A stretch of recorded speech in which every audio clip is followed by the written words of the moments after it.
सोचो आप एक डार्क रूम में हो और अचानक हल्की सी आवाज़ आए, दिल फास्ट बीट करने लगता है, सांस तेज हो जाती है और बिना सोचे आप या तो फ्रीज हो जाते हो या तुरंत भाग जाते हो। ये रिएक्शन ओवर रिएक्शन नहीं है, ये है फियर का साइकोलॉजी जो आपके ब्रेन को कंट्रोल कर रहा होता है। तो फटाफट से जाइए, ऐसे ही साइकोलॉजी को जानने के लिए इस चैनल को सब्सक्राइब कर दीजिए।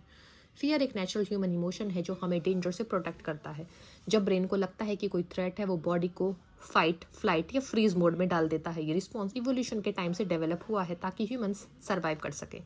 इस प्रोसेस में ब्रेन का एक इंपॉर्टेंट पार्ट होता है एमिगडाला, जो इमोशनल रिएक्शंस को प्रोसेस करता है। जब एमिगडाला को लगता है कि डेंजर है, वो सिग्नल भेजता है बॉडी को अलर्ट होने का। जब आप डर फील करते हो, बॉडी में कुछ ऑटोमेटिक चेंजेस होते हैं। हार्ट रेट इंक्रीज हो जाता है, ब्रीदिंग फास्ट हो जाती है और मसल्स टेंस हो जाते हैं और एड्रेनलिन रिलीज होता है। एड्रेनलिन रिलीज होता है और फोकस नैरो हो जाता है। ये सब चेंजेस बॉडी को रेडी करते हैं एक्शन के लिए, इधर फाइट करना या एस्केप करना। Phobia normal fear as different होता है। फोबिया नॉर्मल फियर से डिफरेंट होता है। फोबिया एक इंटेंस, रैशनल और परसिस्टेंट फियर होता है किसी स्पेसिफिक ऑब्जेक्ट, सिचुएशन या एक्टिविटी का। एग्जाम्पल, हाइट्स का डर, एक्रोफोबिया। स्पाइडर्स का फियर, क्लोज्ड स्पेसिस का फियर, फ्लाई का फियर।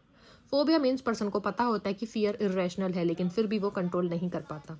फोबियाज डेवलप होने के पीछे मल्टीपल रीजंस हो सकते हैं। पहला, पास्ट एक्सपीरियंसेस। अगर किसी को बचपन में कोई ट्रॉमेटिक एक्सपीरियंस हुआ हो, जैसे डॉग बाइट, तो ब्रेन उस मेमोरी को डेंजर के साथ लिंक कर देता है।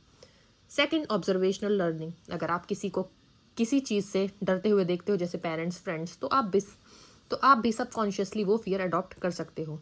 Third, evolutionary factors. कुछ फियर्स नेचुरली ह्यूमंस में हार्ड वायर्ड होते हैं, जैसे स्नेक्स, हाइट्स, डार्कनेस, क्योंकि ये सर्वाइवल के लिए हिस्टोरिकली डेंजरस थे। चौथा, ब्रेन कंडीशनिंग। रिपीटेड एक्सपोजर या कंडीशनिंग से ब्रेन किसी न्यूट्रल चीज़ को भी डेंजरस लेबल कर देता है। फियर, इमीडिएट डेंजर पर रिएक्शन। एंजाइटी, फ्यूचर अनसर्टेनिटी का वरी। और फोबिया, स्पेसिफिक ट्रिगर से एक्सट्रीम इरेशनल फियर। एग्जाम्पल, अगर आप टाइगर देखते हो, फियर। अगर आपको एग्जाम का टेंशन है, एंजाइटी।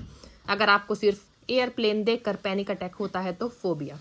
ब्रेन में दो इंपॉर्टेंट सिस्टम्स इन्वॉल्व होते हैं। एमिगडाला फियर डिटेक्ट करता है, प्रीफ्रंटल कॉर्टेक्स लॉजिकल थिंकिंग और control. Phobia means amygdala over active हो जाता है और प्रीफ्रंटल कॉर्टेक्स उस रिस्पॉन्स को प्रॉपरली रेगुलेट नहीं कर पाता। इसलिए पर्सन रैशनल थिंकिंग के बाद भी फियर कंट्रोल नहीं कर पाता। Panic attacks, sweating, trembling, avoidance behaviour, dizziness और फीलिंग ऑफ लूजिंग कंट्रोल और over thinking about the trigger. Phobia का इम्पैक्ट डेली लाइफ को अफेक्ट कर सकता है, स्पेशली अगर ट्रिगर फ्रिक्वेंटली एनकाउंटर होता हो।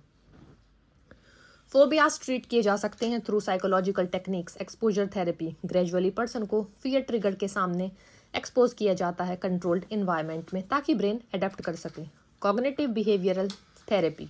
इस थेरेपी में नेगेटिव थॉट्स को आइडेंटिफाई करके उन्हें रैशनल थॉट्स से रिप्लेस किया जाता है। Relaxation techniques, breathing, exercising, meditation और माइंडफुलनेस से एंजाइटी को कंट्रोल किया जा सकता है। सुयर केसेस में साइकोलॉजिस्ट या साइकेट्रिस्ट हेल्प लेते हैं। फियर हमेशा नेगेटिव नहीं होता, ये हमें डेंजर से बचाता है, सर्वाइवल इंस्टिंक्ट को एक्टिवेट करता है और डिसीजन मेकिंग में कॉशन लाता है। कंट्रोल्ड फियर एक्चुअली बेनिफिशियल होता है, लेकिन जब ये एक्सेसिव हो जाता है तो प्रॉब्लम बन जाती है। फियर और फोबियाज ह्यूमन साइकोलॉजी का नेचुरल पार्ट है। फियर हमें प्रोटेक्ट करता है, लेकिन फोबियाज तब डेवलप होते हैं जब ये फियर इरेशनल और अनकंट्रोलेबल हो जाते हैं। ब्रेन के एमिगडाला और इमोशनल कंडीशनिंग इसमें मेजर रोल प्ले करते हैं। Understanding fear helps us better control our reactions and improve the mental wellbeing. अगर हम अपने फियर्स को समझ लें और उन्हें ग्रेजुअली फेस करें, तो हम उन पर कंट्रोल पा सकते हैं instead of letting them control us. तो फटाफट से ऐसी ही और भी साइकोलॉजी को समझने के लिए चैनल को सब्सक्राइब कीजिए।